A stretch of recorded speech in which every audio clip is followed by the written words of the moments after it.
എഫേസ്യ ലേഖനം ലേഖനങ്ങളുടെ റാണി എന്നാണ് എഫേസ്യ ലേഖനത്തെ കുറിച്ച് പറയുന്നത്. എന്തുകൊണ്ടാണ് എഫേസ്യ ലേഖനം ലേഖനങ്ങളുടെ റാണി എന്ന് പറയാനുള്ള പ്രധാനപ്പെട്ട ഒരു കാരണം, ദൈവസഭയായ മണവാട്ടിയെ കുറിച്ച് പൗലോസ് അവിടെ വ്യക്തമായി പരാമർശിച്ച് കാണിച്ചിരിക്കുന്നത് കൊണ്ടാണ് ലേഖനങ്ങളുടെ റാണി എഫേസ്യ ലേഖനം എന്ന് അവിടെ വേദപണ്ഡിതാക്കൾ അഭിപ്രായപ്പെടുവാനുള്ള കാരണം. ഇനി ലേഖനങ്ങളുടെ റാണി എഫേസ്യ ലേഖനമെങ്കിൽ ലേഖനങ്ങളുടെ രാജാവ് ഏതെന്നറിയാമോ? കൊലോസ്യ ലേഖനമാണ്.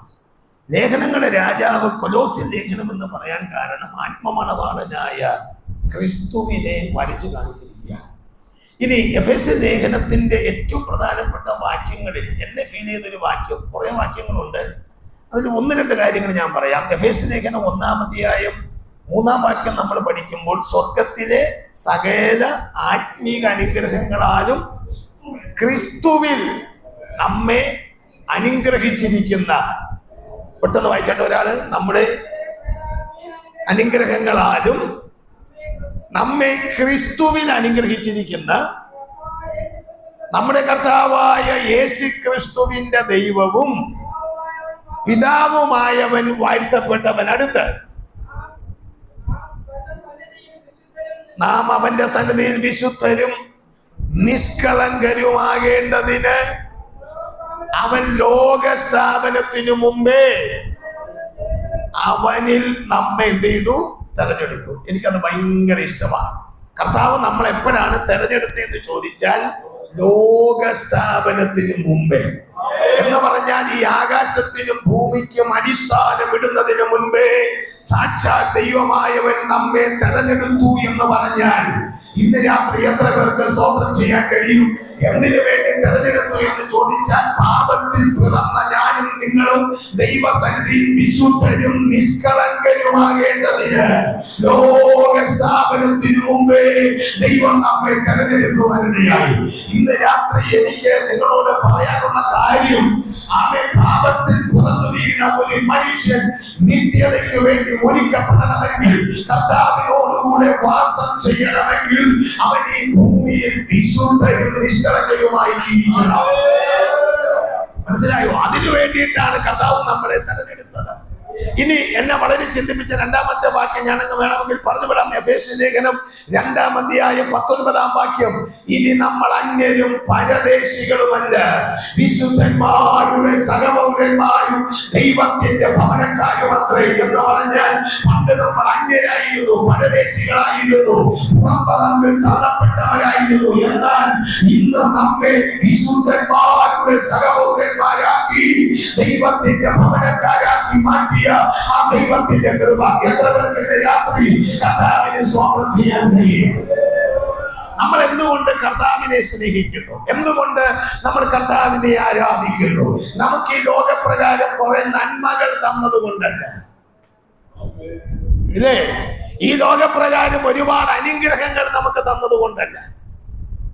സ്തോത്രം, സ്തോത്രം, ഇല്ലേ? നമ്മൾ എന്തുകൊണ്ട് നമ്മുടെ കർത്താവിനെ സ്നേഹിക്കുന്നു? എന്തുകൊണ്ട് നമ്മുടെ കർത്താവിനെ നമ്മൾ ആരാധിക്കുന്നു? എന്തുകൊണ്ട് നമ്മുടെ കർത്താവിനെ നമ്മൾ മഹത്വം കൊടുക്കുന്നു? നമുക്ക് ഒരു വീട് തന്നത് കൊണ്ടോ, ഒരു കാറ് തന്നത് കൊണ്ടോ, അല്ലെങ്കിൽ കുറെ ഭൗമികമായ സ്വത്തും സമ്പാദ്യവും ഒക്കെ തന്നത് കൊണ്ടല്ല. അത് ലോകത്തിലെ സകല മനുഷ്യർക്കും ദൈവം അത് കൊടുത്തിരിക്കുകയാണ്, ഇല്ലേ? ഈ ശബ്ദപരിധിയിൽ ഞങ്ങളെ ശ്രവിക്കുന്ന ഒത്തിരി ആളുകൾക്ക് സ്വന്തമായി വീടുണ്ടാകാം, സ്വന്തമായി കാറുണ്ടാകാം. അതുകൊണ്ടാണ് പൗലോസ് ഒരിക്കൽ ഇങ്ങനെ പറഞ്ഞത്, ഈ ലോക ജീവിതത്തിൽ മാത്രം നമ്മൾ ക്രിസ്തുവിൽ പ്രത്യാശ വച്ചിരിക്കുന്നു എങ്കിൽ ഞാൻ സകല മനുഷ്യരിലും അരിഷ്ടനത്രേ. മനസ്സിലാകുന്നുണ്ടോ? പിന്നെ എന്തുകൊണ്ട് നമ്മൾ കർത്താവിനെ സ്തുതിക്കണം? സ്തോത്രം. പണ്ട് ആശാര്യോപദേശിയുടെ സ്റ്റേജുകളിൽ പാടുന്ന ഒരു പാട്ടുണ്ട്. നമ്മുടെ ശരജം പാസൊക്കെ ആമേ സ്തോത്രം ഭയങ്കര പാട്ടുകാരാണ്. ഞാൻ 2 വരി ഒന്ന് പറയാം.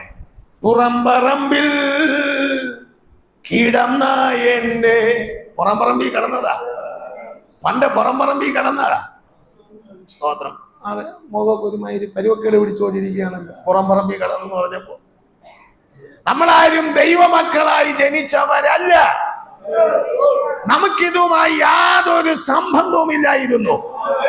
ലോകത്തിൻ്റെതായ ഒരു സമ്പ്രദായമുണ്ട്, ലോകത്തിൻ്റെതായ ഒരു കളങ്കമുണ്ട്. അതിൽ കിടന്ന നമ്മെ, മനസ്സിലാവുന്നുണ്ടോ, പറുദീസ വാസം നൽകി. ദൈവമക്കളൊന്ന് കരങ്ങളെ ഉയർത്തി ഒരു സ്തോത്രം പറ. നമുക്കിതുമായി യാതൊരു ബന്ധമില്ലായിരുന്നു. അവരല്ലോ സാക്ഷാൽ ഇസ്രായേലിയർ. റോമാലേഖനം 8-ാം അധ്യായം വായിക്കണ്ട. പൗലോസ് പറഞ്ഞു വിട്ടത് ഇങ്ങനെയാണ്: ന്യായപ്രമാണം അവർക്കുള്ളത്, പുത്രത്വം അവർക്കുള്ളത്, വാഗ്ദത്തങ്ങൾ അവർക്കുള്ളത്, നിയമങ്ങൾ അവർക്കുള്ളത്, ആരാധന അവർക്കുള്ളത്, ജഡപ്രകാരം പിതാക്കന്മാർ ഉത്ഭവിച്ചത് അവരിൽ നിന്നല്ലോ. അവസാനം പൗലോസ് അവിടെ പറഞ്ഞു നിർത്തുന്നത്, സാക്ഷാൽ ക്രിസ്തു പോലും അവരിൽ നിന്നല്ലോ ജനിച്ചത്. ഇതിനകത്ത് നമ്മളാരും വന്നിട്ടില്ല. മനസ്സിലാവുന്നുണ്ടോന്ന് എനിക്കറിയത്തില്ല. ഇനി മനസ്സിലാവാത്തത് പോലെ ഇരിക്കുന്നതാണോന്നും എനിക്കറിയില്ല. നമുക്കിതുമായിട്ട് യാതൊരു ബന്ധവുമില്ല. നമ്മൾ ദൈവമക്കളല്ലായിരുന്നു, നമ്മൾ അന്യരായിരുന്നു, നമ്മൾ പരദേശികളായിരുന്നു. ദൈവവുമായിട്ട് യാതൊരു സമ്പർക്കവും നമുക്കില്ലായിരുന്നു.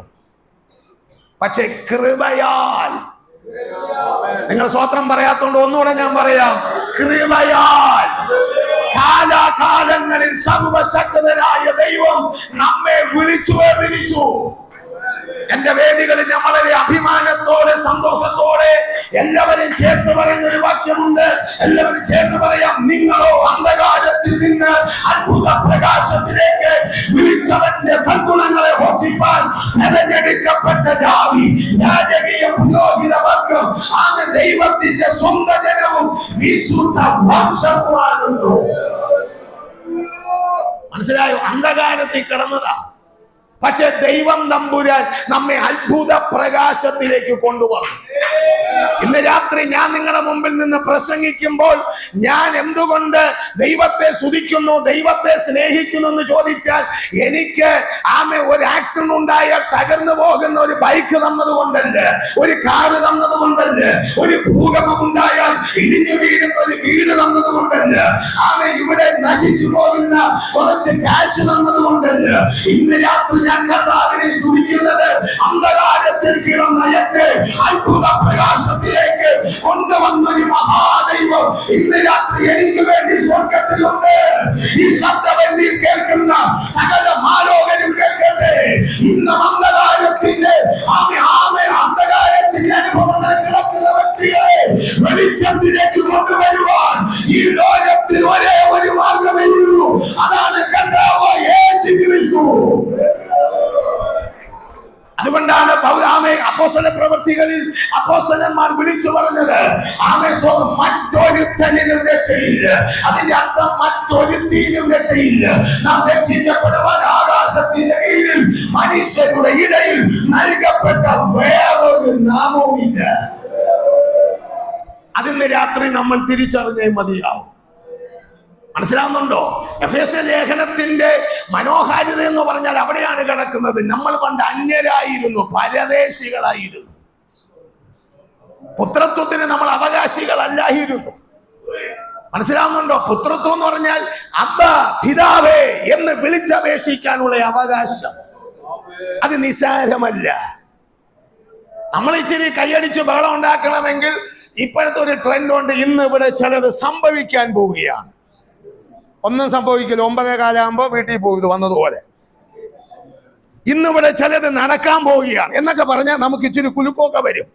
നമ്മൾ ദൈവത്തിന്റെ മക്കളായെന്ന് പറഞ്ഞാൽ ദൈവം നമ്മളെ അവന്റെ മക്കളാക്കി മാറ്റി. ജീവിതത്തിൽ ഒരു പ്രയാസം വന്നാൽ, ഒരു വേദന വന്നാൽ, ഒരു പ്രതിസന്ധി വന്നാൽ, ഒരു കണ്ണുനീരിന്റെ താഴ്വര വന്നാൽ, എവിടെയും ഇരുന്ന് ഒരു മരച്ചുവറ്റിലായാലും, വീടിനകത്ത് ഒരു മുറിക്കകത്തായാലും, ഒരു തെരുവിലിരുന്നാലും, ഏകാന്തതയുടെ ഏത് നിമിഷത്തിലും മുഴങ്കാലുകൾ മടക്കി അപ്പാ പിതാവേ എന്ന് വിളിച്ചപേക്ഷിക്കാനുള്ള ഒരവകാശം ഏഴകളായ നമുക്ക് ദൈവം തന്നെന്ന് പറഞ്ഞാൽ ഒരാഴ്ച മുഴുവനും തുള്ളിച്ചാടി ആരാധിച്ചാലും അതിന് മതി വരികയില്ല. ഒറ്റവാക്കിൽ പറഞ്ഞ ദൈവത്തിന്റെ മക്കളാക്കി ഇന്ന് രാത്രി ദൈവം നമ്മെ മാറ്റി. മഹാദൈവത്തിന്റെ മക്കളാകാൻ നമുക്കെന്ത് അവകാശം ഉണ്ടായിരുന്നു? നമുക്കെന്ത് യോഗ്യത ഉണ്ടായിരുന്നു? ഇല്ലേ? ദേവനില്ലാതെ, പട്ടക്കാരില്ലാതെ, ആചാരങ്ങളിലും അനുഷ്ഠാനങ്ങളിലും കർമ്മ പൂജ കാന്താദികളിലൊക്കെ അകത്ത് കിടന്ന് ആണ്ടുകിടന്നിരുന്ന നമ്മെ 40-ാം സങ്കീർത്തനത്തിൽ ദാവീദിന്റെ ഭാഷയെ പറഞ്ഞ ഞാൻ യഹോവയ്ക്കായി കാത്തിരുന്നു, അവൻ എങ്കലേക്ക് ചാഞ്ഞു, എന്റെ നിലവിളി കേട്ടു. അടുത്ത വാക്യം അറിയാവുന്നവർ ചേർന്ന് പറ. നാശകരമായ കുഴിയിൽ നിന്നും ഉടഞ്ഞ ചേറ്റിൽ നിന്നും അവൻ എന്നെ കരകയറ്റി, എന്റെ കാലുകളെ ഒരു പാറമേൽ നിർത്തി. എവിടെ നിന്നറിയാമോ? പാപത്തിന്റെ കുടഞ്ഞ ചേറ്റിൽ കിടന്ന് അവൻ നമ്മെ അവിടെ നിന്ന് ക്രിസ്തുവാകുന്ന പാറമേൽ നമ്മെ ഉയർത്തി നിർത്തി. അവിടെ കൊണ്ട് തീർന്നില്ല, നമ്മുടെ വായിൽ ഒരു പുതിയ വാക്ക് തന്നു. അത് മറ്റൊന്നുമല്ല, നമ്മുടെ ദൈവത്തിന്റെ സ്തുതി തന്നെ. അതാണ് നമ്മുടെ ആരാധന. അത് ഓർത്തിട്ടാകണം നമ്മുടെ ആരാധന. നമ്മൾ വിചാരിക്കുന്ന ആരാധന എന്ന് പറഞ്ഞാൽ ഞായറാഴ്ച ദിവസം വന്ന് 2 പാട്ട് പാടി, 2 കൈയടിച്ച്, 2 ബഹളമുണ്ടാക്കി പിരിയുന്നതാണ് ആരാധന എന്നാണ്. Price the Lord. ഇത്രയും ദൈവമക്കൾ ഇതിനകത്ത് ഇരിക്കുന്നത് കൊണ്ട് അതുകൂടി കണക്ട് ചെയ്ത് ഞാൻ പറയാം. അതല്ല ആരാധന. ആരാധന എവിടെ ആരംഭിക്കുന്നു? ആരാധനയുടെ യഥാർത്ഥ തുടക്കം ഒരുവൻ ക്രിസ്തുവിനെ ജീവിതത്തിൽ കർത്താവും രക്ഷിതാവുമായി ഏറ്റുകൊള്ളപ്പെടുന്ന നിമിഷം തുടങ്ങി ദൈവത്തോടുള്ള നമ്മുടെ ആരാധന ആരംഭിക്കുകയാണ്. മിണ്ടുന്നില്ല ഒരെണ്ണം, പറയാതെ സ്വത്രം പറയുന്നില്ല. അതുകൊണ്ട് ഒന്നുകൂടെ ഞാൻ ആവർത്തിക്കാം. ഞാൻ യേശു ക്രിസ്തുവിനെ സ്വന്തം രക്ഷിതാവായി കർത്താവായി ജീവിതത്തിൽ അംഗീകരിച്ച നിമിഷം മുതൽ എന്റെ ആരാധന ആരംഭിക്കുന്നു. ഈ ആരാധന എവിടെ തീരുമെന്ന് ചോദിച്ചാൽ എന്റെ ശ്വാസം ഈ ശരീരത്തിൽ നിന്ന് അവൻ പുറപ്പെട്ടു പോകുന്ന നിമിഷം വരെ അനസ്യൂതം തുടരുന്ന ഒരു പ്രക്രിയയാണ് ഒരു ദൈവവൈതന്റെ യഥാർത്ഥ ആരാധന. ഇത് പാട്ടുകൊണ്ട് തീരില്ല, ഇത് കയ്യടി കൊണ്ട് തീരില്ല, ഇതൊരു പ്രസംഗം കൊണ്ട് തീരില്ല, ഇതൊരു ഉപവാസ പ്രാർത്ഥന കൊണ്ട് തീരില്ല, ഇതൊരു കമ്മച്ച യോഗം കൊണ്ട് തീരില്ല, ഇതൊരു ഭവന പ്രാർത്ഥന കൊണ്ട് തീരില്ല. രാവിലെ എഴുന്നേറ്റ് ഒരു മൂളിപ്പാട്ട് പാടി എന്ന് പറഞ്ഞ് ഈ ആരാധന തീരുന്നില്ല. നമ്മുടെ ജീവിതത്തിലൂടെ, നമ്മുടെ സംസാരത്തിലൂടെ, നമ്മുടെ കൊടുക്കൽവാങ്ങലുകളിലൂടെ, നമ്മുടെ ജീവിത രീതികളിലൂടെ, നമ്മുടെ സംസാരത്തിലൂടെ, നമ്മുടെ പെരുമാറ്റത്തിലൂടെ ഞാൻ എന്റെ കർത്താവിനെ ആരാധിച്ചുകൊണ്ടിരിക്കുകയാണ്. മനസ്സിലാകുന്നുണ്ടോ? ഇത് നമ്മൾ ഇന്ന് രാത്രി തിരിച്ചറിഞ്ഞേ മതിയാ. എഫേസ്യ ലേഖനത്തിന്റെ സുന്ദര നിമിഷങ്ങൾ അവിടെയാണ്. ഞാൻ സമയം തീരാറായി. എഫേസ്യ ലേഖനം 5:15 വാക്യത്തിലേക്ക് കയറി വരാം. പൗലോസ് അവിടെ പറയുന്നത്, ആകയാൽ സൂക്ഷ്മത്തോടെ അജ്ഞാനികളായിട്ടല്ല ജ്ഞാനികളായിട്ട് അത്ര എന്ത് ചെയ്യണം? നടക്കുവാൻ നിങ്ങൾ നോക്കണം. Praise God. അജ്ഞാനികളായിട്ടല്ല ജ്ഞാനികളായിട്ട് എന്ത് ചെയ്യണം? നിങ്ങൾ നടക്കണം. എന്താണ് പൗലോസ് അവിടെ ഉദ്ദേശിക്കുന്നത്? Praise the lord. സൂക്ഷ്മത്തോടെ പൗലോസ് അവിടെ തന്റെ സഭയോട് പറയുന്നത്, ഇത് ദുഷ്കാലമാണ്, ഇതൊരു വല്ലാത്ത കാലമാണ്. അതിനെക്കുറിച്ച് പല സ്റ്റേജുകളിൽ ഞാൻ അതിനെക്കുറിച്ച് സംസാരിച്ചിട്ടുണ്ട്. ഇത് ഒരു അവസാന പീരീഡിൽ നമ്മളെല്ലാവരും വന്നെത്തിയിരിക്കുകയാണ്. അതുകൊണ്ട് പൗലോസ് പറയുന്നത്, നിങ്ങൾ സൂക്ഷ്മത്തോടെ ആയിരിക്കണം കാര്യങ്ങൾ ചെയ്യാൻ. ആ പദത്തിന് ഗ്രീക്ക് ഭാഷയിൽ കൊടുത്തിരിക്കുന്ന പദം അക്രിബോസ് എന്ന പദമാണ്. അതിന്റെ അർത്ഥം വളരെ കൃത്യതയോടെ, വളരെ ശ്രദ്ധയോടെ, വളരെ അച്ചടക്കത്തോടെ, ഇരുവശങ്ങളിലും നോക്കാതെ നമ്മുടെ ജീവിത രീതി വളരെ സ്ട്രൈറ്റ് ആയിരിക്കണമെന്നാണ്. ഒന്നും കൂടി പറഞ്ഞാൽ, മനസ്സിലാവുന്ന ഭാഷ പറഞ്ഞാൽ, ഓരോ ചുവട് വയ്പ്പുകളും അതീവ ശ്രദ്ധയോടുകൂടെ ആയിരിക്കണം. മനസ്സിലാവുന്നുണ്ടോ? ഓരോ ചുവട് വയ്പ്പുകളും അതീവ ശ്രദ്ധയോടുകൂടെ ആയിരിക്കണം. ഏത് സമയത്തും നമ്മെ തകർത്ത് കളയുവാൻ പാപത്തിന്റെ ശക്തികൾ ലോകത്തെ വല്ലാതെ സ്വാധീനിച്ചു കൊണ്ടിരിക്കുകയാണ്. ഇന്ന് രാവിലെ എനിക്കിവിടെ വരാൻ കഴിയില്ല, പ്രിയ ദൈവദാസന്മാരെ ഞാനത് വിളിച്ചറിയിച്ചു. കുറച്ച് ശാരീരിക അസ്വസ്ഥതകൾ ഉണ്ടായിരുന്നു. എനിക്ക് ഇന്ന് മോളുടെ ഒരു അഡ്മിഷൻ സംബന്ധിച്ച് ചില ക്രമീകരണങ്ങൾ ചെയ്യണമായിരുന്നു. അപ്പൊ അവിടുത്തെ ആ സാർ എന്നോട് പറഞ്ഞത്, പാസ്റ്ററെ, ഞങ്ങള് അധ്യാപകർ ക്ലാസ്സിൽ ചെന്ന് കയറുമ്പോൾ പോലും കുട്ടികൾ എഴുന്നേൽക്കാറില്ല. നമ്മൾ പണ്ട് സ്കൂളിൽ പഠിക്കുമ്പോൾ അവസ്ഥ ആലോചിച്ച് നോക്ക്. സാറിന് ദൂരെ നിന്ന് കാണുമ്പോഴേ എണീറ്റ് നിന്ന് സല്യൂട്ട് അടിക്കുകയാണ്. സ്വോത്രം. നിങ്ങൾ ഇരിപ്പ് കണ്ടപ്പോൾ സ്കൂളിൽ നിന്നും പോയിട്ടില്ലെന്നാണ് എൻ്റെ ചിന്ത. ഞാൻ സ്കൂളിൽ പഠിച്ചിട്ടുള്ള ആളാണ്. സ്വോത്രം. പണ്ട് ഇംഗ്ലീഷ് പഠിപ്പിക്കുന്ന സാറ് വരുന്നെന്ന് പറഞ്ഞാൽ, മാത്സ് പഠിപ്പിക്കുന്ന സാറ് വരുന്നെന്ന് പറഞ്ഞാൽ എനിക്ക് ഇച്ചിരി പാടായ വിഷയം കെമിസ്ട്രി ആയിരുന്നു. അത് ഇച്ചിരി പാടായിരുന്നു. അപ്പോൾ ഇച്ചിരി പേടിയുള്ള ഒരു സാർ, ഇംഗ്ലീഷ് പഠിപ്പിക്കുന്ന സാറാണ്. പുള്ളി എല്ലാ പിള്ളേരുടെ മുമ്പിൽ കൊണ്ടുപോയി നിർത്തി ക്വസ്റ്റ്യൻ ചോദിക്കും. അഡ്ജക്റ്റീവ്സ്, നൗൺ, പ്രോനൗൺ അന്ന് വല്ലതും അറിയാമോ? സ്വോത്രം. പിന്നെ സാർ എല്ലാവരും കാണും പിന്നെ പെരമ്പെടുത്ത് അടിക്കുന്ന അനുഭവങ്ങൾ.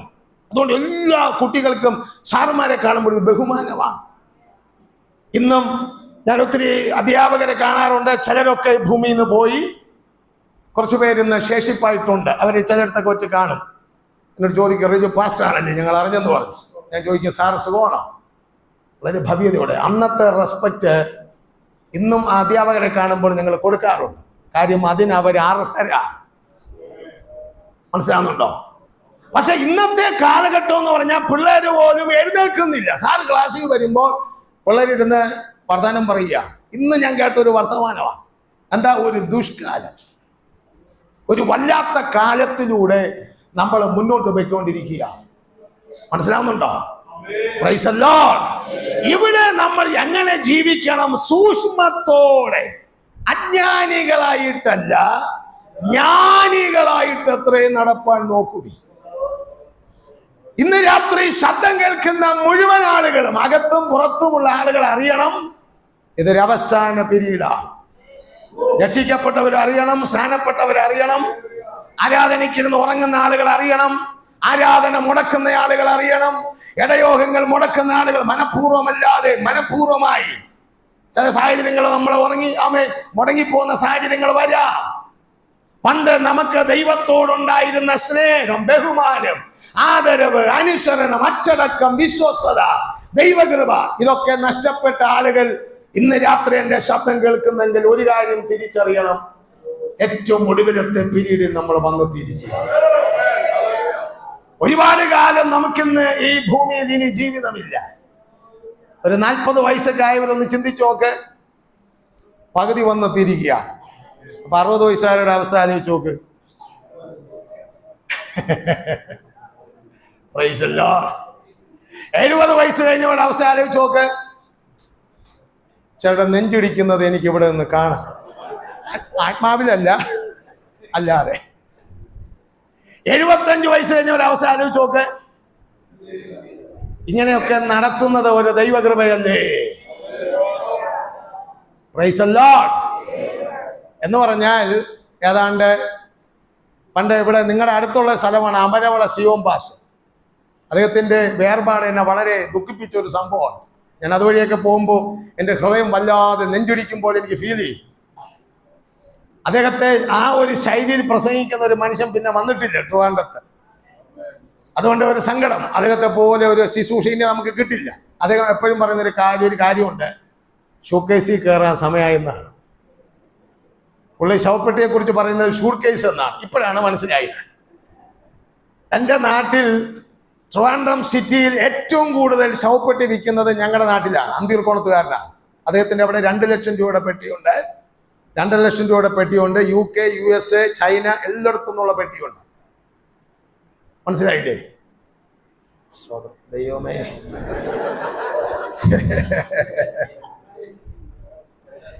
ഇനി 3000 പേരുടെ പെട്ടിയും ഉണ്ട്. അത് വേണമെങ്കിലും സെലക്ട് ചെയ്യാം. നിങ്ങളുടെ ഇരിപ്പ് കണ്ടപ്പോൾ പാസ്റ്റർ ഒന്ന് ഒരു ഓർഡർ കൊടുത്താൽ കൊള്ളാമെന്ന് നിങ്ങൾക്ക് ആർക്കെങ്കിലും തോന്നെങ്കിൽ. അദ്ദേഹത്തിന്റെ മാതാവ് പണ്ട് ഞങ്ങളുടെ വിശ്വാസിയാണ്, ഞങ്ങളുടെ സഭയെ വന്നാണ് രക്ഷിക്കപ്പെട്ട് സ്നാനപ്പെട്ടത്. അവർ ഈ അടുത്ത കാലത്തല്ല, ഒരു 4-5 വർഷം വരും അവർ നിത്യതയിൽ പ്രവേശിച്ചു കഴിഞ്ഞു. അപ്പൊ ഞാൻ അവിടെ ചെല്ലുമ്പോൾ അവരുമായിട്ട് കാര്യങ്ങൾ സംസാരിക്കുമ്പോൾ അദ്ദേഹത്തിന്റെ മകനോട് ഞാൻ ചോദിക്കാറുണ്ട്, ബ്രദറെ ബിസിനസ് ഒക്കെ എങ്ങനെയുണ്ട്? ചിലപ്പോൾ പറയും ഭാഷ ഇച്ചിരി മോശമാണെന്ന് പറയും. അപ്പൊ നീ വിഷമിക്കണ്ട, പ്രാർത്ഥിക്കുക. ഈ പെന്തിക്കോസുകാർക്ക് എല്ലാറ്റിനും ഒരു പ്രാർത്ഥന മാത്രമേ ഉള്ളൂ. എല്ലാവരും പറയും, ഒരു പാവപ്പെട്ടവൻ വന്നാലും പറയും പ്രാർത്ഥിച്ചോളാം. പേഴ്സിൽ അപ്പോഴും ഒരു 500 രൂപ കാണും, എന്നാലും പറയും പ്രാർത്ഥിച്ചോളാം. സ്തോത്രം. അപ്പൊ അദ്ദേഹത്തോട് ഞാൻ പറയും, ബ്രദറെ വിഷമിക്കണ്ട, പ്രാർത്ഥിക്കുക. കാര്യം എല്ലാവരുടെയും കാര്യം കർത്താവിനെ നോക്കണമല്ലോ. ഒരുവിധം മനസ്സിലായി. അമ്മച്ചി മരിച്ചതിന് ശേഷം പിന്നെ ഞാൻ അങ്ങനെ പ്രാർത്ഥിക്കാറില്ല. അതുകൊണ്ട് ഒന്നും പിടിച്ചു വെച്ചൊന്നും പ്രാർത്ഥിക്കാതെ നിങ്ങൾ അങ്ങനെയൊന്നും വിഷമിച്ചിരിക്കട്ടെ ഇതിനകത്ത്. അദ്ദേഹം ഇങ്ങനെ പറയുമ്പോൾ ഞാൻ പറയും പ്രാർത്ഥിക്കാം. ശരി, ഒറ്റ വാക്ക്, ദൈവമേ ആ മനുഷ്യന്റെ കാര്യം കൂടെ ദൈവം എന്ത് ചെയ്തോളാം, നോക്കിക്കൊള്ളാം. ഇല്ലേ? നമ്മളെ കാര്യം മാത്രം ദൈവം നോക്കിയാൽ മതിയോ? എല്ലാവരുടെയും കാര്യം. അതാണ് ദൈവത്തിന്റെ സിസ്റ്റം. ദൈവത്തിന് വലിയവനെന്നോ ചെറിയവനെന്നോ ഒരു വ്യത്യാസവും ഇല്ല. ദൈവം സകല ജഡത്തിന്റെയും ദൈവം. ദൈവത്തിന് കഴിയാത്ത വല്ല കാര്യമുണ്ടോ? ദൈവം സകലമാനവരുടെയും ദൈവമാണ്. ആ ദൈവത്തെയാണ് ഞങ്ങൾ ഇന്ന് രാത്രി അഭിമാനത്തോടെ, എനിക്ക് മുമ്പ് പ്രസംഗിച്ച ദൈവദാസൻ ഉൾപ്പെടെ ഞങ്ങൾ ഇന്ന് രാത്രി പ്രസംഗിക്കുന്നത്. Price the Lord. അതുകൊണ്ട് ഇത് ദുഷ്കാലമാണ്. ദേശനിവാസികൾ തിരിച്ചറിയേണ്ട കാര്യം, ഈ ദുഷ്കാലത്തിൽ ജ്ഞാനിയായിട്ട് നടക്കണം. അപ്പൊ ജ്ഞാനിയായിട്ട് നടക്കണമെങ്കിൽ ജ്ഞാനത്തിന്റെ ഉറവിടമാരെന്ന് തിരിച്ചറിയണം. Praise God. ഒറ്റ വാക്കിൽ ഞാൻ സംശ്ലേഷിപ്പിക്കാം, ഈ ഉലകത്തിലെ സകല ജ്ഞാനത്തിന്റെയും ഉറവിടം ആധാരമാരെന്ന് ചോദിച്ചാൽ ഇന്ന് രാത്രി ഞങ്ങൾ ആരാധിക്കുന്ന ആ ദൈവിക ജ്ഞാനത്തിന്റെ മർമ്മത്തിലേക്ക് ജനം വരണം. അതിനകത്ത് ജാതി തടസ്സമല്ല, മതം തടസ്സമല്ല. ഞങ്ങൾ ഇന്ന് രാത്രി ആരാധിക്കുന്ന ദൈവം ക്രിസ്ത്യാനികളുടെ മാത്രം ദൈവമല്ല. ഈ ദൈവം സകല ജഡത്തിന്റെ ദൈവമാണ്. ഈ ദൈവം സർവജ്ഞാനിയാണ്, സർവവ്യാപിയാണ്, സർവത്തിന്റെയും അധികാരിയാണ്, സർവജ്ഞാനിയാണ്. ഈ ദൈവത്തിനൊപ്പം നിൽക്കാൻ വേറൊരു ദൈവം ഈ ഉലകത്തിലില്ല. ഒരിക്കൽ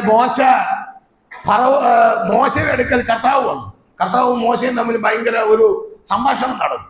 കർത്താവ് പറഞ്ഞു, മോശേ, എന്റെ ജനം മിസ്രൈമിൽ കിടക്കുക, പാപത്തിൽ കിടക്കുക, അവരെ നീ വിടുവിച്ചുകൊണ്ട് വന്നു. മോശ ചില ഒഴിവൊക്കെ പറഞ്ഞു. ഒറ്റ വാക്കിൽ ഞാനങ്ങ് പറഞ്ഞു പോവാം. അവസാനം ദൈവത്തിന്റെ നിർബന്ധത്തിന് മോശ വഴങ്ങി. അവസാനം മോശ ദൈവത്തോട് പറഞ്ഞു, കർത്താവേ, നിന്റെ ജനത്തെ ആരാധിക്കാൻ വിട്ടയക്കണമെന്നാണല്ലോ പ്രശ്നം. ഞാൻ അവിടെ ചെന്ന് പറയാം. ഇങ്ങനെ ഒരു ദൈവം പറഞ്ഞു, എൻ്റെ ജനത്തെ ആരാധിക്കാൻ വിട്ടയക്കണം. അപ്പോൾ ഫറവോൻ ന്യായമായി ചോദിക്കും, നിന്റെ ദൈവത്തിൻ്റെ പേരെന്താ? കാര്യം മിസ്രൈം എന്ന് പറഞ്ഞാൽ ദൈവങ്ങളുടെ നാടാണ്. ഇഷ്ടം പോലെ ദേവന്മാരും ദേവികളുമുള്ള നാടാണ് മിസ്രൈം. അവർ ഓരോരുത്തർക്കും ഓരോ ദൈവമുണ്ട്. Price the Lord. അപ്പൊ ഫറവോൻ വിചാരിക്കും, ഈ കൂട്ടത്തിലുള്ള ഏതെങ്കിലും ഒന്നാണോ നിന്റെ ദൈവം? സ്തോത്രം. അതുകൊണ്ട് ദൈവമേ, നിന്റെ പേരെന്താണ്? കർത്താവ് പറഞ്ഞത്, ഞാനാകുന്നവൻ ഞാനാകുന്നു. അതിന്റെ അർത്ഥം, എനിക്ക് തുല്യൻ ഞാൻ മാത്രമേ ഉള്ളൂ. എത്ര പേർക്ക് രാത്രി സ്തോത്രം ചെയ്യാൻ കഴിയുക? ഇവിടത്തെ ഒരുപാട് അവതാരങ്ങളുടെ മുമ്പിൽ കൂട്ടിക്കെട്ടാൻ പറ്റുന്ന ഒരു ദൈവത്തെ അല്ലെന്ന് രാത്രിയാണ് പ്രസംഗിക്കുന്നത്. ഇവിടത്തെ ഒരീസങ്ങളിലോ ഒന്നും ചേർത്ത് വയ്ക്കാൻ പറ്റുന്ന ഒരു ദൈവത്തെ അല്ല ഞാൻ ഇന്ന് രാത്രി പ്രസംഗിക്കുന്നത്. എന്റെ ദൈവം മോശയോട് പറഞ്ഞത്, ഞാനാകുന്നവൻ ഞാനാകും എന്ന് പറഞ്ഞാൽ എന്റെ അർത്ഥം, എനിക്ക് തുല്യൻ ഞാൻ മാത്രം. ഇന്ന് രാത്രി ഈ ശബ്ദസീമകൾ ശ്രമിക്കുന്ന സകലരോടും വിളിച്ചു പറയാം, ഒരു മനുഷ്യൻ അനുഭവിക്കുന്ന ചെറുതും വലുതുമായ സകല ഇന്ന് രാത്രി പരിഹാരിയാണെന്ന് ചോദിച്ചാൽ ഇന്ന് രാത്രി ഞങ്ങൾ സേവിക്കുന്ന ദൈവമാണ്. ഈ ദൈവം ലോകത്തിന് വിഭാവനം ചെയ്ത ഏറ്റവും വലിയ സന്ദേശം സ്നേഹമാണ്. അത് കഴിഞ്ഞ സമാധാനമാണ്. ഇന്ന് രാത്രി എന്നെ കേൾക്കുന്ന സ്നേഹിതരെ, സുഹൃത്തുക്കളെ, ചുറ്റുപാടുകളിൽ നിന്നുള്ളവരെ, സകലരും ഇന്ന് രാത്രി ഞങ്ങളെ ശ്രദ്ധിക്കണം. സമാധാനമില്ലാതെ, സന്തോഷമില്ലാതെ, സ്വസ്ഥതയില്ലാതെ അലയുന്ന ആരെങ്കിലും ഇന്ന് രാത്രി ഈ ശബ്ദം കേൾക്കുന്നു എങ്കിൽ നിന്റെ മതത്തിന് നിന്നെ രക്ഷിക്കാൻ പറ്റില്ല, നിന്റെ രാഷ്ട്രീയത്തിന് നിന്നെ രക്ഷിക്കാൻ പറ്റില്ല, നീ ചെയ്യുന്ന ഒരാചാരങ്ങളും നിന്നെ രക്ഷപ്പെടുത്തുവാൻ കഴിയയില്ല.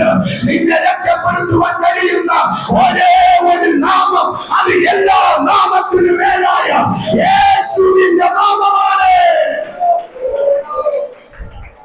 അതുകൊണ്ടാണ് ഞങ്ങൾ പാടുന്നത്, എല്ലാ നാമത്തിലും മേലായ നാമം, ഭക്തജനം വാഴ്ത്തും നാമം. ഓ, എല്ലാ നാമത്തിലും മേലായ നാമം, ഭക്തജനം വാഴ്ത്തും നാമം. എല്ലാ മൂലക്കാരും മണമീടും ഉള്ള നാമം. ഓ, എല്ലാ മൂലക്കാരും മണമീടും ഉള്ള നാമം. യേശുനാമം അതിശയനാമം,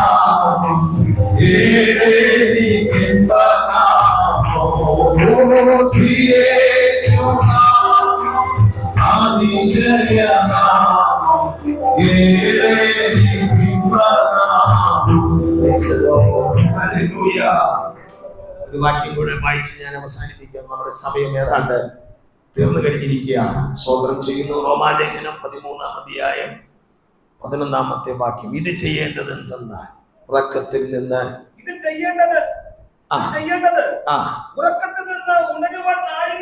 ഉറക്കത്തിൽ നിന്ന് ഉണരുവാനുള്ള നാഴിക വന്നിരിക്കുന്നു. എന്നിങ്ങനെ സമയത്തെ നിങ്ങൾ എന്ത് ചെയ്യണം? അറിയണം. നിർത്തി വായിച്ചോളാം, സമയം തീർന്നതുകൊണ്ട്. നമ്മൾ എന്ത് ചെയ്യണമെന്നാ പൗലോസ് പറഞ്ഞത്? ഈ സമയത്തെ നമ്മൾ എന്ത് ചെയ്യണം? അറിയണം. സകലരും അറിയണം. ദുഷ്കാലമാണ്. ഈ സമയം നമ്മൾ അറിഞ്ഞിരിക്കണം. ഇതൊരു അന്ത്യകാലമാണ്. കേരളത്തിൽ നടക്കുന്ന സംഭവങ്ങളെ കുറിച്ചൊന്നും ഞാൻ പരാമർശിക്കുന്നില്ല. നമ്മളെല്ലാവരും ദിനംതോറും പത്രമാധ്യമങ്ങളിലൂടെ സോഷ്യൽ മീഡിയകളിലൂടെ വായിച്ചുകൊണ്ടിരിക്കുകയാണ്. ഈ സമയത്തെക്കുറിച്ച് നമ്മൾ അറിഞ്ഞിരിക്കണം. അതാണ് പൗലോസ് പറഞ്ഞത്, അജ്ഞാനികളായിട്ടല്ല ജ്ഞാനികളായിട്ട് നടക്കണം. ഈ സമയത്തെ എല്ലാവരും അറിയണം. വിശ്വാസിയും അറിയണം, അവിശ്വാസിയും അറിയണം, സകല ജാതി മതസ്ഥരും അറിയണം. ഈ സമയത്തെ കുറിച്ച് അറിയണം. എന്താണ് അറിയേണ്ടത്? വായിച്ചോ. നാം വിശ്വസിച്ച സമയത്തേക്കാൾ രക്ഷ ഇപ്പോൾ നമുക്ക് അധികം അടുത്തിരിക്കുന്നു. ശ്രദ്ധിക്കണേ, ഭാഷ വാക്യം വിട്ട് കളയരുത്. നാം വിശ്വസിച്ച സമയത്തേക്കാൾ രക്ഷ ഇപ്പോൾ നമുക്ക് അധികം എന്ന് പറഞ്ഞാൽ, ഇവിടെ പറയുന്ന രക്ഷ സാർവത്രികമായ കോമൺ സാൽവേഷൻ അല്ല. യേശുക്രിസ്തുവിൽ കൂടെ ലഭിക്കുന്ന രക്ഷയെ കുറിച്ചല്ല അവിടെ പറയുന്നത്. ഇപ്പോ രക്ഷ അടുത്തിരിക്കുന്നു എന്ന് പറഞ്ഞാൽ അർത്ഥം കർത്താവിന്റെ വരവ് അടുത്തു കഴിഞ്ഞു. മിണ്ടുന്നില്ല. ഒരു സ്വതന്ത്രം പറ, കൈ ഉയർത്തി. ഹല്ലേലൂയ. നാം വിശ്വസിച്ച സമയത്തേക്കാൾ രക്ഷ ഏറ്റവും അധികം അടുത്തിരിക്കുന്നു എന്ന് പറഞ്ഞാൽ അതിന്റെ അർത്ഥം സഭയുടെ ഭാവികാല പ്രത്യാശയായ കർത്താവായ യേശുക്രിസ്തുവിന്റെ വരവ് ഏറ്റവും അടുത്തിരിക്കുന്നു. അത് സകലരും അറിയട്ടെ. ഈ രാത്രി വിശ്വാസിയും അറിയണം, അവിശ്വാസിയും അറിയണം. വേദ പുസ്തകം പ്രവചിച്ചു വെച്ച മുഴുവൻ പ്രവചനങ്ങളും ഇന്ന് ലോകത്തിൽ നിറവേറിക്കൊണ്ടിരിക്കുകയാണ്. മത്തായിയുടെ സുവിശേഷം വായിക്കണ്ട. 24:3 ശിഷ്യന്മാർ യേശുവിന്റെ അടുക്കൽ വന്ന് സ്വകാര്യമായി ചോദിച്ചു, ഗുരു, നിന്റെ വരവിനും ലോക അവസാനത്തിനുമുള്ള അടയാളം എന്ത്? ലോക അവസാനം. കർത്താവ് പറഞ്ഞത് കുറെ കാര്യങ്ങൾ പറഞ്ഞു. ഒരു കാര്യം എടുത്തു പറയാം. ഇന്നത്തെ കാലഘട്ടത്തിന്റെ ഏറ്റവും പ്രധാനപ്പെട്ട ഒരു വിഷയം, നിങ്ങൾ യുദ്ധങ്ങളെയും യുദ്ധശ്രുതികളെയും കുറിച്ച് കേട്ടോണ്ടിരിക്കുകയാണ്. നമ്മുടെ അടുക്കളയെ വരെ അത് ബാധിച്ചു കഴിഞ്ഞു. നമ്മുടെ പ്രൈം മിനിസ്റ്റർ പറഞ്ഞു, നിങ്ങൾ മാക്സിമം കോവിഡ് കാലത്ത് ക്വാറന്റൈനിൽ ഇരുന്നത് പോലെ വാഹനങ്ങൾ ഓടിക്കാതെ, സ്വർണ്ണമൊന്നും അധികം വാങ്ങിച്ച് നമ്മുടെ രാജ്യത്തിന്റെ പൊതു സ്വത്തിനെ നിങ്ങൾ നഷ്ടമാക്കാതെ ക്വാറന്റൈനിൽ ഇരിക്കണമെന്ന് പ്രധാനമന്ത്രി നമ്മളോട് ഇന്ന് രാവിലെ ആവശ്യപ്പെട്ട് കഴിഞ്ഞു. ഈ സ്ഥിതി പോവുകയാണെങ്കിൽ നമ്മുടെ വണ്ടികളൊന്നും ചലിക്കില്ല, അടുക്കളയ്ക്കകത്ത് ഗ്യാസ് വരില്ല. ഇതൊരു ഫൈനൽ റൗണ്ടൊന്നും ആയില്ല. തുടക്കം ഇങ്ങനെയാണെങ്കിൽ ഇപ്പോൾ ട്രംപ് പറഞ്ഞുകൊണ്ടിരിക്കുകയാണ് ഞങ്ങൾ ഇറാനെ തീർക്കും. ഇന്നലെയും പറഞ്ഞു, ഇന്നും പറഞ്ഞു, ഇനി അടുത്ത ദിവസം എന്താണെന്ന് നമുക്കറിയില്ല. എന്ന് പറഞ്ഞാൽ വേദവസവും പറഞ്ഞിരിക്കുന്ന ഒരു 3-ാം ലോക മഹായുദ്ധത്തിന്റെ തുടക്കം ഏതാണ്ട് ആരംഭിച്ചു എന്ന് പറയുന്നതിൽ തെറ്റില്ല. 1-ാം ലോക മഹായുദ്ധത്തിന്റെയും 2-ാം ലോക മഹായുദ്ധത്തിന്റെയും തുടക്കം ഏതാണ്ടൊക്കെ ഇതുപോലെയായിരുന്നു. ചെറിയ ചെറിയ പടക്കങ്ങൾ അവിടെവിടങ്ങളായിട്ട് പൊട്ടി അത് പിന്നത്തേത് ലോകമഹായുദ്ധമായി മാറി. ഇന്ന് ലോകത്തിൽ രാജ്യങ്ങൾ ഏറ്റവും കൂടുതൽ പൈസ ചെലവഴിക്കുന്നത് ആയുധങ്ങൾ ഉണ്ടാക്കുവാനാണ്. പറഞ്ഞ് സമയം കളയുന്നില്ല. നാം വിശ്വസിച്ച സമയത്തേക്കാൾ രക്ഷ ഇപ്പോൾ, എനിക്ക് ആ പദം ഭയങ്കര ഇഷ്ടം, ഏറ്റവും അധികം അടുത്തിരിക്കുന്നു. ഏറ്റവും അധികം അടുത്തിരിക്കുന്നു. ആ വാക്യങ്ങളൊക്കെ അണ്ടർലൈൻ ചെയ്ത് വീട്ടിൽ ചെന്നിരുന്നൊക്കെ വായിച്ച് ധ്യാനിക്കണം. എന്നിട്ട് കർത്താവിനോട് പറയണം, കർത്താവേ അങ്ങയുടെ വരവിൽ അടുത്തല്ലോ എന്നോർത്ത് ഇന്ന് രാത്രി കർത്താവിന് സ്തോത്രം ചെയ്യണം. ഹല്ലേലൂയ. വായിച്ചു അടുത്ത പദം, രാത്രി കഴിയാറായി, പകൽ അടുത്തിരിക്കുന്നു എന്ന് പറഞ്ഞാൽ അതിന്റെ അർത്ഥം ഈ യുഗത്തിന് തിരശീല വീഴാൻ സമയമായി. ഈ കാലഘട്ടത്തിന് തിരശീല വീഴാൻ സമയമായി. രാത്രി കഴിയാറായി എന്ന് പറഞ്ഞാൽ അതിന്റെ അർത്ഥം ഈ കാലം ഇങ്ങനെ അധികം മുന്നോട്ട് പോകില്ല. ഒരുപാട് കാലം ഇതിങ്ങനെ മുന്നോട്ട് പോകില്ല. ഈ കാലഘട്ടത്തിന് തിരശീല വീഴാനുള്ള സമയം അടുത്തുകൊണ്ടിരിക്കുമ്പോൾ അവൻ പൗലോസ് അവിടെ പറയുന്നു, പകൽ അടുത്തിരിക്കുന്നു എന്ന് പറഞ്ഞാൽ എന്റെ അർത്ഥം നീതി സൂര്യനായ കർത്താവ് തന്റെ വിശുദ്ധന്മാരുമായി അവൻ ഈ ഭൂമിയിലേക്ക് വരുവാനുള്ള നാളുകൾ അടുത്തുകൊണ്ടിരിക്കുന്നു. ഇനി ദേശത്തോട് ഒരു സന്ദേശം കൂടെ പറഞ്ഞ് ഞാൻ വാക്കുകളെ അവസാനിപ്പിക്കാം. വായിച്ചു അടുത്ത ഭാഗം. അതുകൊണ്ട് നാം ഇരുട്ടിന്റെ പ്രവർത്തികളെ വെച്ച് കളഞ്ഞ് വെളിച്ചത്തിന്റെ ആയുധവർഗം ധരിച്ചുകൊള്ളുവിൻ. അതുകൊണ്ട് നമ്മൾ എന്ത് ചെയ്യണം? ഇരുട്ടിന്റെ പ്രവർത്തികൾ, സാത്താന്റെ പ്രവർത്തികൾ, ചെകുത്താന്റെ പ്രവർത്തികൾ, ലോകത്തിൻ്റെതായ പ്രവർത്തികൾ, ലോകമോഹങ്ങൾ, ഈ ലോകം സാത്താന്റെ അധീനതയിൽ കിടക്കുകയാണ്. ഈ പൈശാചികനാൽ നിയന്ത്രിക്കപ്പെടുന്ന ഒരു സിസ്റ്റം നമുക്കിന്ന് ലോകത്ത് കാണാൻ കഴിയും. അതിനകത്താണ് മദ്യം, മയക്കുമരുന്നുകൾ, കൊലപാതകങ്ങൾ, മാരകശേഷിയുള്ള MDMA പോലുള്ളതായ പദാർത്ഥങ്ങളുടെ ഉപയോഗങ്ങൾ, മദ്യപാനങ്ങൾ. കഴിഞ്ഞ ദിവസം ഒരു ചെറുപ്പക്കാരൻ തന്റെ അമ്മയെ കഴുത്തറുത്തു കൊന്നത് ഈ കേരളത്തിലാണ്. ഒത്തിരി സംഭവങ്ങൾ എനിക്ക് പറയാൻ കഴിയും, സമയം തീരാറായി. അവൻ പറഞ്ഞു, അച്ഛനെ കൂടെ തട്ടാൻ വേണ്ടി ഞാൻ പദ്ധതി ഇട്ടിരുന്നതാണ്, അതിനു മുമ്പേ പോലീസ് എന്നെ പിടിച്ചു കഴിഞ്ഞു. അത് ഇരുട്ടിന്റെ പ്രവൃത്തികളാണ്. ഇന്ന് രാത്രി മനസ്സിലാകുന്നുണ്ടോ? കഴിഞ്ഞ ദിവസം ഒരു മാരകമായ ലഹരിക്കടിമയായ ഒരു ചെറുപ്പക്കാരൻ, എനിക്ക് ചെറുപ്പം മുതൽ അവനെ അറിയാം. അവൻ ജനിച്ചത് ഒരു ലഹരി ഉപയോഗിക്കുന്ന വ്യക്തിയായിട്ടല്ല, നമ്മളൊക്കെ ജനിച്ചതുപോലെ തന്നെയാണ്. അവൻ എങ്ങനെയോ ഈ പൈശാചിക സിസ്റ്റത്തിനകത്ത് പെട്ടുപോയി. എനിക്ക് ചെറുപ്പം മുതൽ അവനെ അറിയാം. അവൻ കുറച്ചു നാള് ഞങ്ങളുടെ ആ പ്രദേശങ്ങളിലൊക്കെ ജ്യൂസൊക്കെ വിറ്റ് നടന്ന ഒരു ചെറുപ്പക്കാരൻ എങ്ങനെയോ ലഹരി മാഫിയകളുടെ കയ്യിൽ അകപ്പെട്ടു പോയി. ഞങ്ങളുടെ കുടുംബത്തിൽ ഒരു മരണം നടക്കുന്നതുമായി ബന്ധപ്പെട്ട് ഞാൻ അവനെ കണ്ടു. അവൻ എന്നോട് പറഞ്ഞു, എന്നെ അമ്മ വീട്ടിലേക്ക് വിളിച്ചു. അവന്റെ വീട്, അവൻ ഒറ്റയ്ക്ക് താമസിക്കാൻ. പിന്നെ അവനെ പോലുള്ള കുറെ ഗുണ്ടകൾ എന്നെ വിളിച്ചിട്ട് പറഞ്ഞു, അണ്ണാ എനിക്ക് വേണ്ടി പ്രാർത്ഥിക്കണം. അവന്റെ ഒരു മുറിക്കകത്തേക്ക് എന്നെ കൊണ്ടുപോയി. ആ മുറിക്കകത്ത് ഞാൻ കണ്ടപ്പോൾ കുറെ കറുത്ത അക്ഷരങ്ങൾ, കറുത്ത ചിഹ്നങ്ങൾ ഒക്കെ ആ മുറി കൊണ്ട് നിറഞ്ഞിരിക്കുകയാണ്. എവിടെ നോക്കിയാലും കറുപ്പ് നിറഞ്ഞ അന്തരീക്ഷങ്ങൾ.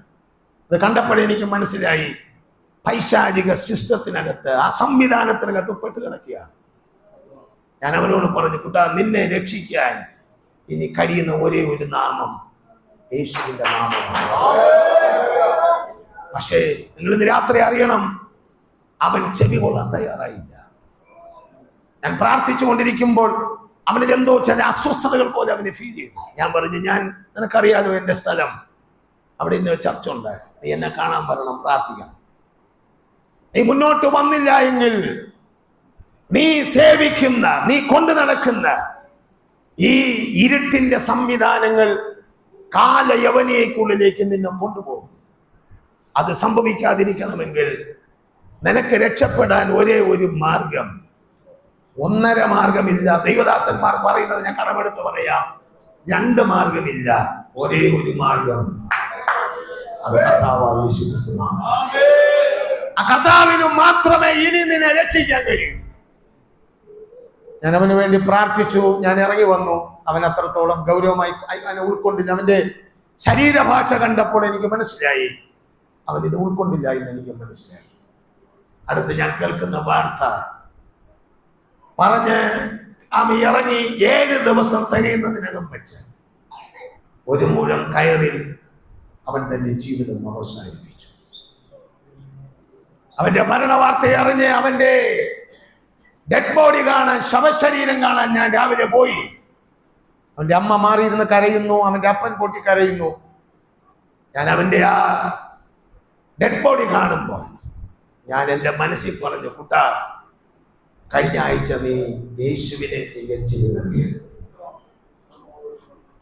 നിന്നോട് ഞാൻ വാസ്തവമായി പറഞ്ഞു, നിന്നെ രക്ഷിക്കാൻ ഇനി ഒരേ ഒരു മാർഗം, അത് യേശുവിന്റെ മാർഗമാണ്.